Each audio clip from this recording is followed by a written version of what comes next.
So I was browsing through my emails and messages to see if any of you guys left me any video topic suggestions, and something in particular caught my eye. Hi Tuv, I don't know if you'll ever do another TikTok affiliated iceberg video, but there's a side of TikTok going around where people are turning cartel or like gore videos into AI minions. I don't know if you want to check that out because it's kind of disgusting and really random. Okay, weird topic, but then I see another DM. They post an AI Minion Gore videos on TikTok. Now I'm like, okay, this is more than one person telling me about this.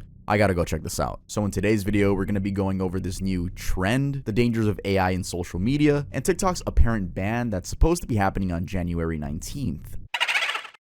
So there's a chance that this might be my last video ever talking about TikTok. Honestly, it makes me kind of sad. The most viewed video on this channel is the Darkest TikTok Iceberg Part 1, and it's also the 2 million celebration where I had about, I don't even know, like 7 other really big YouTubers in the horror niche on that video. So if TikTok really is done for good, I salute you and thank you for making a big part of my career happen. So Minion AI videos.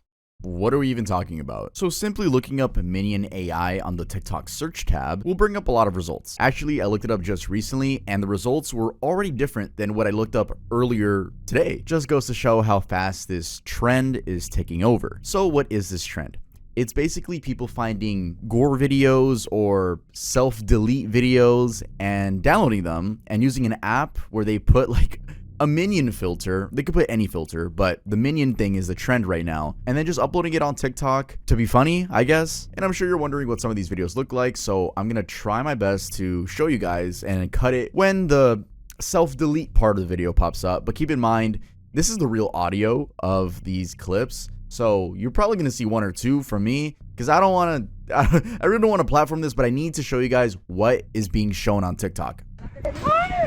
Entonces veniste. Mira.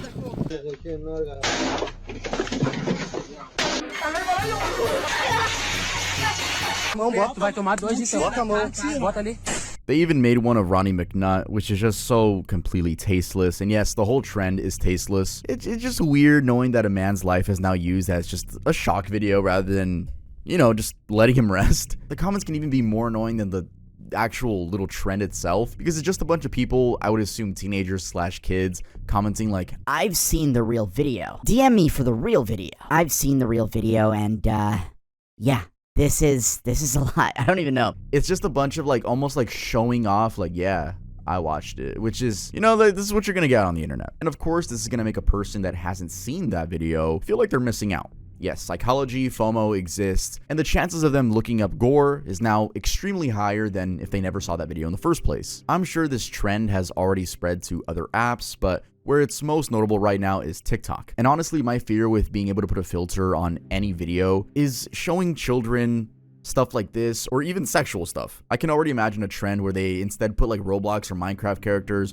over just and think it's funny. Don't even get me started on the concept of these weirdos probably putting these filters over CP, then posting it on social media thinking, haha, it's funny. This can get very, very deep. So it's been a couple days since I recorded that section of the video, and someone has actually DM'd me and said that people are using the filter to post gore slash CP videos. Personally, I haven't come across any CP videos with the filter. And yes, it's been about 4 or 5 days and it looks like the trend is still going on. You can easily look them up on TikTok and they're just there. And I'm aware that making a video on this is only going to increase the amount of people that even know about it. But this problem goes so deep that it's not just about a TikTok minion filter with gore. This is about the future of AI. This is the first time that I, as a single father, wouldn't want my daughter using TikTok. Okay, I don't have a daughter. I'm not a father, guys. But that statement still stands. I know it's a bit ironic because if anyone knows the hellhole that is TikTok, that would be me. But why is this trend my tipping point? I think it's just how easily accessible these videos are. And also the attitude in the comments. I've seen it. And you know what the fact is? There probably are a bunch of kids that have scrolled away but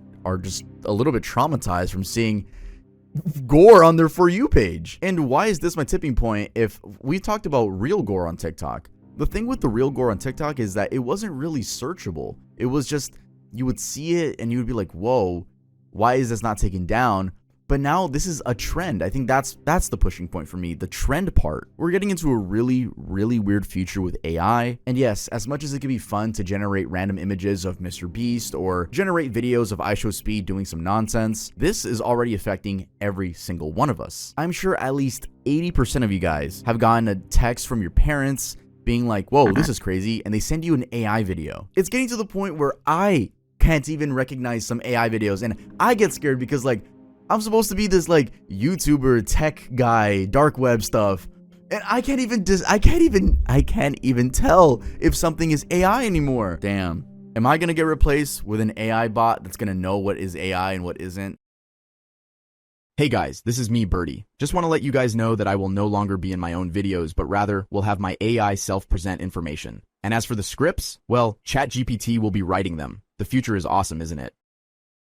Back in the 2000s and 2010s, you'd have to click a weird link that your anonymous online friend sent you in order to stumble upon Gore. And then the lesson you would learn would be, you know what?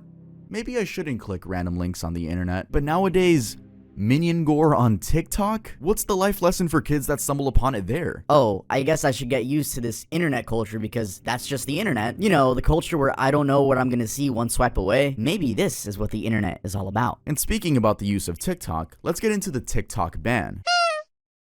A Chinese company by the name of ByteDance owns TikTok, and this really worries the US government because they don't want anyone else collecting our information that isn't them. And this has been a back and forth since 2020 for the same reasons, but now we have an official date, that being January 19th of 2025. According to PIRG, TikTok tracks which videos users engage with and how long they do so. The privacy policy also enables the app to track the contents of direct messages, as well as your country location, internet address, and device type. With consent, the platform can also collect users' exact location, contacts, age, and phone number. It also seems to estimate your household income and knows how expensive the smartphone or laptop you're scrolling on is. Now, is this different from what Google or your Facebook account collects? No. It's simply the fact that this is a Chinese-owned company that the US government doesn't like. TikTok was given the chance to be bought out by an American company, but they denied that and tried to appeal, and their appeal was denied. There have been a lot of TikTokers right now being like, go follow me on YouTube and Instagram. So will we see a YouTube Viner invasion 2.0? Probably so. According to a court document, Section 3 conclusion, we recognize that this decision has significant implications for TikTok and its users unless TikTok executes a qualified divestiture by January 19, 2025. Divestiture meaning someone that buys them out, or the president grants a 90-day extension based upon progress towards a qualified divestiture. Its platform will effectively be unavailable in the United States, at least for a time. Consequently, TikTok's millions of users will need to find alternative media of communication. That burden is attributable to the PRC's hybrid commercial threat to US national security, not to the US government, which engaged with TikTok through a multi-year process in an effort to find an alternative solution. The First Amendment exists to protect free speech in the United States. Here, the government acted solely to protect the freedom from a foreign adversary nation and to limit that adversary's ability to gather data on people in the United States. On the 19th, both Google and Apple are supposed to be removing TikTok from their app stores. So the app will probably still be on your device, but it's very likely that the servers will be shut down. Me and my friend were actually talking about this earlier. We were like, oh, it might be like Flappy Bird, where people resell their iPhones with TikTok pre-installed, but if the servers are shut down, no one's going to want that. So it's definitely the time now to save your drafts if you have any, and maybe just save your TikToks. I also want to talk about the possibility of Donald Trump saving TikTok, which, yes, it is possible, but this request to take TikTok off of the app stores goes in effect on January 19th, and he gets inaugurated into office on the 20th. I have a warm spot in my heart for TikTok because I won youth by 34 points. And there are those that say that TikTok had something to do with it. According to CNN, he could still possibly bring it back by declaring that TikTok is safe. But even then, it's a little bit weird just to declare it's safe, but it's not actually safe. It was like a semi-big thing for Donald Trump while he was running for president to be like, I will not be banning TikTok, or if you vote for me, I will save TikTok, stuff like that. But, you know, it was just another thing to get people to vote for him. CNN also mentioned that he could just end up making a deal with whom, with who, you might be asking? Well, with ByteDance themselves, to see if they would be willing to be bought out, but again, that would be just like going in circles at this point. So is Donald Trump gonna be saving TikTok? I have no idea. I wonder if there'll be a moment like Club Penguin's last day or Overwatch 1's last day. But if TikTok does get banned on the 19th, does this mean that these weird trends will cease to exist? Of course not. We are heading into the future, a really weird future, and this is just what kids are growing up with. They're growing up with AI, and it's just so weird to me that they're not going to be able to decipher what's real and what's fake. I don't know how that's going to affect their brains. I guess we're just going to have to wait and see. It does worry me for my imaginary daughter, though.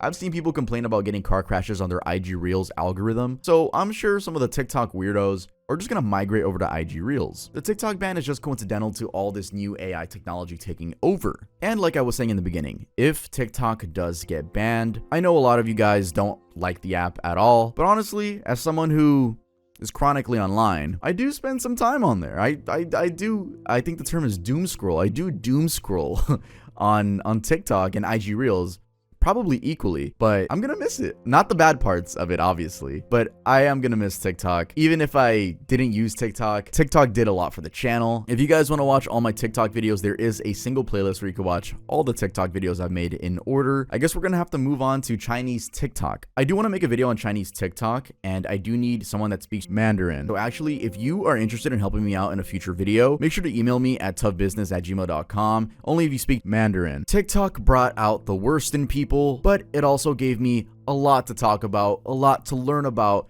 and maybe it's the reason we met in the first place, viewer. Did you think about that one? Yeah.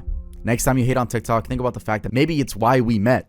Also, since we're in the holiday season, we have released 2 brand new plushies over at earldoesn'texist.com. These are my characters from my brand Earl and Earlette. Here's what they look like from the back. Pause. But yeah, there's only 100 of each, so if they interest you, make sure to go to the website and check them out. With that being said, I appreciate you guys so much, and I'll see you guys next time I upload.